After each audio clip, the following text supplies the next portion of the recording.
నాకు ఇచ్చినటువంటి మాట, దేవుడు పలికినటువంటి మాటలలో ఆఖరి మాట, చివరి మాట, 7వ మాట ఇక్కడ చూసినట్లయితే లూకాసు వార్త 23వ అధ్యాయం 46వ వచనం. అప్పుడు యేసు గొప్ప శబ్దంతో కేక వేసి, తండ్రి నీ చేతికి నా ఆత్మను అప్పగించుకొనుచున్నానెను. ఆయన ఇలాగూ చెప్పి ప్రాణము విడిచాను. ఇక్కడ మనం చూసినట్లయితే తండ్రి అనే మాట దేవుడు పలికినట్లు మనం గమనించవచ్చు. ఎందుకంటే యేసు ప్రభుల వారు ఈ లోకానికి వచ్చినప్పుడు తన తండ్రి అనే దేవుడు తనకు అప్పచెప్పిన పనిని తాను పూర్తిగా సంపూర్తి చేసుకొని మరలా తిరిగి ఆయనకు తన ఆత్మను అప్పగించే సమయంలో పలికినటువంటి ఆఖరి మాటలు, 7వ మాట, చివరి మాట, తండ్రి నీ చేతికి నా ఆత్మను అప్పగించుకొనుచున్నానన్న మాటను దేవుడు పలికాడు.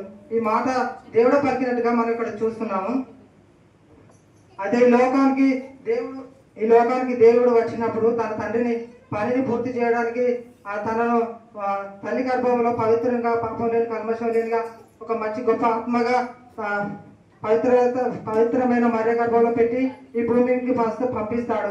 అలాగే కూడా మన అందరినీ ఈ భూమి మీదకి పంపించిన దేవుడు తన తండ్రి అయిన చెప్పిన పనులను దేవుడు సంపూర్తి చేసుకొని తను చెప్పినట్టుగానే ఎక్కడ ఏ తప్పు చేయకుండా తండ్రి చెప్పిన మాటకు లోబడి, తండ్రి చెప్పిన మాటకు విధేయత చూపిస్తూ, గౌరవం చూపిస్తూ, తండ్రి అనే ప్రతి దానికి తండ్రిని ముందుగా పెట్టుకుంటూ, తండ్రికి ప్రిపేర్ ఇస్తూ, తండ్రిని ప్రతి దానిలో మొదటి స్థానంలో తండ్రిని చూపిస్తున్నాడు.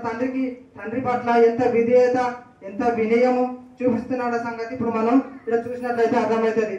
ఎందుకంటే ఇక్కడ పలికినటువంటి మాటలో తాను మరణించి చివరి స్థాయిలో ఉదయం 9 గంటల నుండి సాయంత్రం 3 గంటల వరకు, ఇంచుమించు 3 గంటల వరకు దేవుడు ఈ లోకంలో ఎంతో వేదనతో, ఎంతో భారముతో శిలువ మోసి ఎంతో వేదన పడుతున్న సమయంలో దేవుడు పలికినటువంటి మాటలు, ఆ మాటలో మొదటి మాట మనం చూసినట్లయితే, తండ్రి వీరేం చేస్తున్నారో మీరు ఎరగరు కనుక వీరిని క్షమించుము.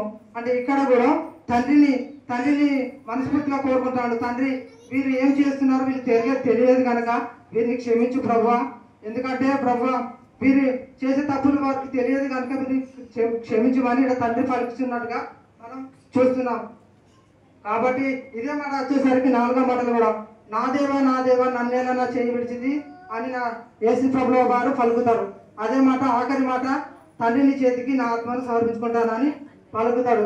ఎందుకంటే ఈ లోకంలో ఎంతో పాపంతో ఉన్న మనలను, ఎంతో పాపం చేస్తున్న వ్యక్తులుగా మనం ఈ లోకంలో జీవిస్తున్నప్పుడు తన ప్రాణాలను, తన మరణము ద్వారానైనా నా పిల్లలు మారుతారు, నా బిడ్డలు మారుతారన్న ఆశతోనే దేవుడు తన ప్రాణాన్ని ఈ లోకంలో మన కొరకు, ఆయన గొప్ప దేవుడు, సర్వశక్తి మంతుడాన్ని తెలవడానికి కొరకు తన తండ్రి అప్పగించిన పని అదే దేవుడు చేసింది. తన తండ్రి ఆ పనినే అప్పగించాడు. నీవు మరలా చనిపోయి మరలా మూడో రోజున తిరిగి లేస్తామన్న పనిని దేవుడు అప్పగించిన పనినే. తన తండ్రి చెప్పినట్టుగానే దేవుడు మరణించి మరలా 3వ దినమున తిరిగి లేస్తాడు. కాబట్టి ఇక్కడ మనం చూసినట్లయితే దేవుడు అనగా ఇప్పుడు మనిషి అనగా 2 శక్తుల కలయిక. మొదటిగా ఏంటిదంటే, ఒకటి శరీరము, రెండవది ఆత్మ. అంటే శరీరం ఎక్కడి నుండి వచ్చిందండి? శరీరం ఎక్కడి నుండి వచ్చింది? మట్టి నుండి వచ్చింది కదా. ఆత్మ ఎక్కడి నుండి వచ్చింది? దేవుని యొద్ద నుండి వచ్చింది కదా. మనం ఇక్కడ దేనికి ప్రిఫరెన్స్ ఇస్తున్నామంటే, దేవుడు పరలోక రాజ్యానికి, దేవుడు తండ్రి అయిన దేవుని దగ్గరికి తన ఆత్మను ఏ విధంగా అప్పగించాడండి? ఒక కల్మషం లేని ఆత్మగా, ఒక పవిత్రమైన ఆత్మగా దేవుడు తన తండ్రికి అప్పగించాడు. ఎందుకంటే దేవుడిని అదే అంత పరిశుద్ధంగా తండ్రి అయిన దేవుడు తన తల్లి గర్భంలో సృష్టించింది కదా.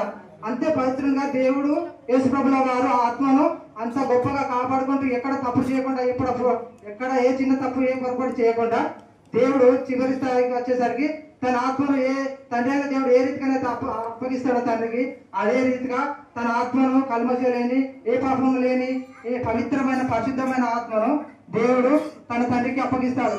కానీ ఇక్కడ మనం చూసినట్లయితే దేవుడు చేసినట్లుగా మనం ఇక్కడ జీవించట్లేదు. దేవుడు చెప్పినట్లుగా చేసినట్లుగా తండ్రి నిర్వర్తించాడు. మనం ఇప్పుడు మన తండ్రి కూడా మనలో పరిశుద్ధులుగా ఉండాలి, నేను పరిశుద్ధులుగా ఉన్నాను కనుక మీరు కూడా పరిశుద్ధులుగా ఉన్నా మన చెప్పిన దేవుడు కనుక మనం ఇక్కడ చూసినట్లయితే శరీరానికి మనం ముందుగా ప్రిఫరెన్స్ ఇస్తున్నాం. శరీరం కొరకు ఎంతో ఇష్టానుసారంగా జీవిస్తున్నాం. శరీరం కొరకు ఎంతో కొత్త మార్కెట్లకు వచ్చిన వస్తువులు కానీ, దుస్తులు కానీ, శరీరం అందంగా పడాలి, శరీరం మంచిగా ఉండాలి. కానీ శరీరం ఆత్మ లేకపోతే శరీరం పనిచేస్తుందా? పని చేయని శరీరం కోసం మనం ఎంతగా తపన పడుతున్నామంటే ఇప్పుడు ఈ మన జనాలను చూస్తేనే తెలుస్తుంది.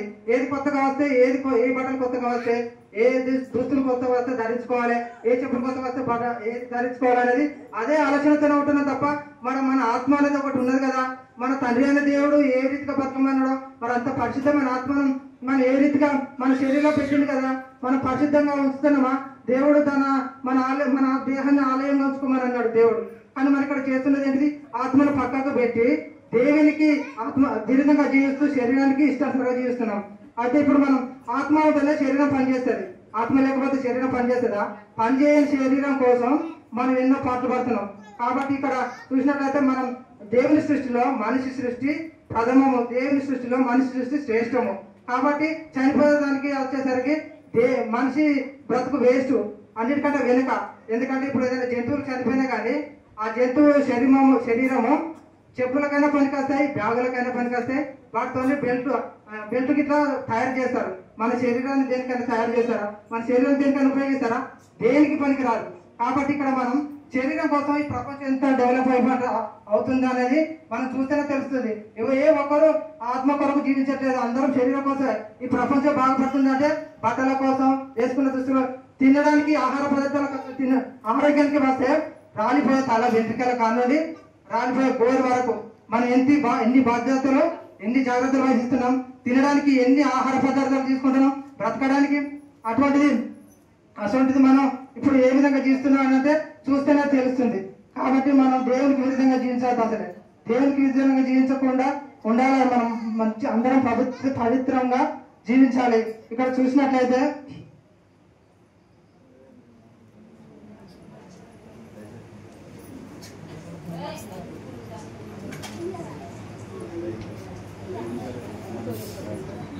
హల్లెలూయా, దేవుని స్తోత్రం. ఇప్పుడు దేవుడు మన ఆత్మను ఏ విధంగా పంపించిందండి? ఈ ఆత్మ ఎలా వచ్చిందంటే దేవుడు ఏ పరిశుద్ధం లేని, ఏ పాపం లేని ఆత్మగా మనలా తల్లి గర్భంలో పెట్టి ఈ భూమి మీదకి మన వాళ్ళందరినీ పంపించాడు. దేవుడు కోరుకున్నది ఏంటంటే ఆ ఒక్కటే, పరిశుద్ధంగా జీవించాలి. మన శరీరం కోసం జీవించకూడదు, ఆత్మ కొరకు జీవించాలి. ఎందుకంటే ఇక్కడ తండ్రి అయిన దేవుడే తండ్రి వాడే తగ్గించుకొని ఓర్పు సహనం నెమ్మదిని కలుగజేసుకొని ఆయన తండ్రి కొరకు జీవించాడు. మన ఇక్కడ ఇప్పుడు శరీరానికి విలువను ప్రాముఖ్యత ఇస్తున్న ఒక ఉదాహరణ చెప్తాను. ఏమనుకోకుండా సమయం లేదు కనుక అక్కడ చెప్తాను. అయితే స్త్రీలు ముఖ్యంగా స్త్రీల గురించి చెప్తాను. స్త్రీలు ఏదైనా ఫంక్షన్కి వెళ్ళాలంటే ఎవరైనా అక్క దగ్గర, చెల్లె దగ్గర, అమ్మ దగ్గర, ఈ ఇరుగు వారి దగ్గర, పొరుగు వారి దగ్గర ఏదో ఒకటి నక్లెస్ కానీ కమ్మలు కానీ తీసుకొచ్చుకుంటారు అనుకో, అది మరలా తిరిగి వచ్చేటప్పుడు ఏదైనా ఊసిపోయింది అనుకో, ఆ గుర్తో అదేంటిది ఆ జాయింట్ ఇట్లా ఊసిపోయింది అనుకో, ఊసిపోయినాక మళ్ళీ వాళ్ళకి తిరిగి ఇస్తే తీసుకుంటారండి. తీసుకోవాలన్న సంగతి ఎంత నిజమో దేవుడు కూడా మన ఆత్మను ఏ రీతిగా మన తల్లి గర్భంలో పవిత్రంగా ఎంత పాపం లేని ఆత్మగా పెట్టింది కదా, మన ఆత్మను కూడా దేవుడు ఇక్కడ ఈ నక్లెస్ చిరుగుతూనే ఇక్కడ అమ్మ తీసుకుంటలేదంటే దేవుడు ఎలా తీసుకుంటాడండి? మన పరిశుద్ధ ఆత్మను మనం పాడు చేసుకొని పాపం చేసి దొంగదనం చేసి లోకానికి విరుద్ధంగా జీవించిన మన ఏదో ఆత్మల వల్ల చనిపోయినాం అనుకో, మన ఆత్మను ఎలా స్వీకరిస్తాడు? దేవుడు స్వీకరించాడు కదా. మనం పరిశుద్ధంగా జీవిస్తేనే కదా తాను స్వీకరించేది. కాబట్టి ఇక్కడ మనం తెలుసుకోవాలి ఏంటంటే దేవుని కొరకు మనం పరిశుద్ధంగా జీవించాలి. అక్కడ తండ్రి అయిన దేవుడు ఏ రీతిగా ఆత్మను తండ్రికి అప్పగించాడో మనం కూడా అదే రీతిగా ఆత్మను అప్పగించాలి. ఇప్పుడు ఇక్కడ చూసినట్లయితే